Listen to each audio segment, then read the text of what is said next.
സാധാരണ രീതിയിൽ April 1, April 14 അവസാനിക്കുന്ന രീതിയിലായിരുന്നു ഞങ്ങൾ സംഘടിപ്പിക്കാറ്. അതിൽ വ്യത്യസ്തമായിക്കൊണ്ട് ഏപ്രിൽ മെയ് നിയമസഭാ തെരഞ്ഞെടുപ്പ് വരുമെന്ന് കണ്ടുകൊണ്ട് നേരത്തെ തന്നെ പെരുമ സംഘടിപ്പിക്കാൻ ആവശ്യമായ പ്രവർത്തനം ഞങ്ങൾ ആരംഭിക്കുകയുണ്ടായി. റിവർ ഫെസ്റ്റ്, പെരുമ ടോക്ക്, ഫിലിം ഫെസ്റ്റ്, കവിയും കവിതയും, നാടകോത്സവം, കമ്പപ്പെരുമ, മെഗാ ഷോ, ഈ പരിപാടികളാണ് ഞങ്ങൾ ഈ തവണ സംഘടിപ്പിക്കുന്നത്.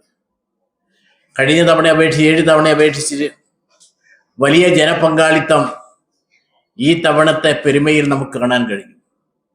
സമൂഹത്തിൻ്റെ എല്ലാ തലത്തിലുമുള്ള ആളുകൾ രാഷ്ട്രീയ ചിന്താഗതിക്ക് അതീതമായിക്കൊണ്ട്, ജാതിമത ചിന്തകൾക്ക് അതീതമായിക്കൊണ്ട് നാട്ടിൻ്റെ പെരുമയായി വളർത്തിയെടുക്കുവാൻ സംഘാടകന്മാർക്ക് ഇത് കഴിഞ്ഞു എന്ന ഒരു ചാരിതാർത്ഥ്യം ഞങ്ങൾക്ക് ഈ തവണത്തെ പെരുമക്കുണ്ട്.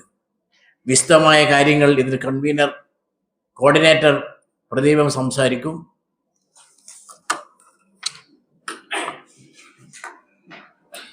മുഖ്യമന്ത്രിയുമായ ശ്രീ പിണറായി വിജയൻ മുഖ്യ രക്ഷാധികാരിയായിക്കൊണ്ടും പ്രശസ്ത കലാകാരൻ സൂര്യ കൃഷ്ണമൂർത്തി ഫെസ്റ്റിവൽ കോർഡിനേറ്റർ ആയിക്കൊണ്ടും ഫെസ്റ്റിവൽ ഡയറക്ടർ ആയിക്കൊണ്ടുമാണ് കഴിഞ്ഞ 7 വർഷം പിണറായി പെരുമ എന്ന ഒരു വലിയ കലാസാംസ്കാരിക ഉത്സവം പിണറായിയിൽ നടന്നു വരുന്നത്.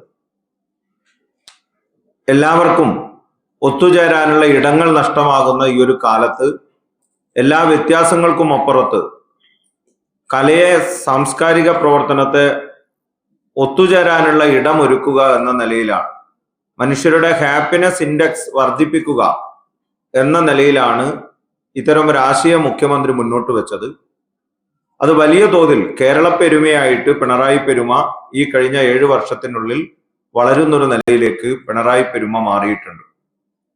ഈ വർഷം നേരത്തെ ഇവിടെ സൂചിപ്പിച്ചതുപോലെ ടൂറിസം ഡിപ്പാർട്ട്മെന്റിന്റെ സഹകരണത്തോടെ അഞ്ചരക്കണ്ടി പുഴയിലെ ടൂറിസ്റ്റ് സാധ്യതകൾ ലോകത്തിന് പരിചയപ്പെടുത്തുന്നതിനു വേണ്ടിയുള്ള റിവർ ഫെസ്റ്റ് എന്ന വളരെ വ്യത്യസ്തമായ പരിപാടി, ഫുഡ് ഫെസ്റ്റിവലും പുഴയിലെ പുഴ മത്സ്യങ്ങൾ, അതിൻ്റെ വിഭവങ്ങളൊക്കെ പരിചയപ്പെടുത്തുന്ന ഫുഡ് ഫെസ്റ്റിവലും വൈവിധ്യമാർന്ന കലാപരിപാടികളും ഒക്കെ ഒരുങ്ങിയിട്ടുള്ള റിവർ ഫെസ്റ്റ് സംഘടിപ്പിക്കുകയുണ്ടായി. അതുപോലെ തന്നെ ഇത്തവണത്തെ പ്രത്യേകത എന്ന നിലയിൽ ഓൾ കേരള കമ്പവലി മത്സരം, കമ്പപ്പെരുമ എന്ന നിലയിൽ 5000-ഓളം കാണികളാണ് ആ പരിപാടിയിൽ രാത്രി 1 മണി വരെ എരുവട്ടിയിലെ പൊട്ടൻപാറയിൽ ഉണ്ടായിട്ടുള്ളത്.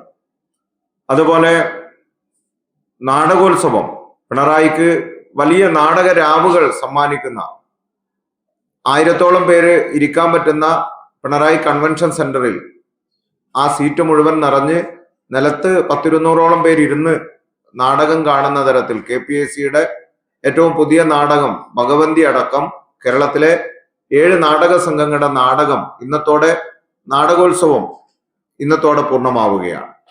നാളെ പിണറായി പെരുമയുടെ കലാകേന്ദ്രത്തിലെ കുട്ടികൾ കഴിഞ്ഞ 5 വർഷമായി നൃത്ത പരിശീലനം നടത്തുകയാണ്. അവരുടെ അരങ്ങേറ്റം നാളെ വൈകുന്നേരം 6:30 നടക്കും. തുടർന്ന് മെന്റലിസ്റ്റ് അനന്തുവിന്റെ മെന്റലിസം പ്രോഗ്രാം നാളെ രാത്രി 8 മണി മുതൽ കൺവെൻഷൻ സെന്ററിൽ നടക്കും. തുടർന്നുള്ള ദിവസങ്ങളിൽ 3 പരിപാടികളാണ് ഓരോ ദിവസവും നടക്കുന്നത്.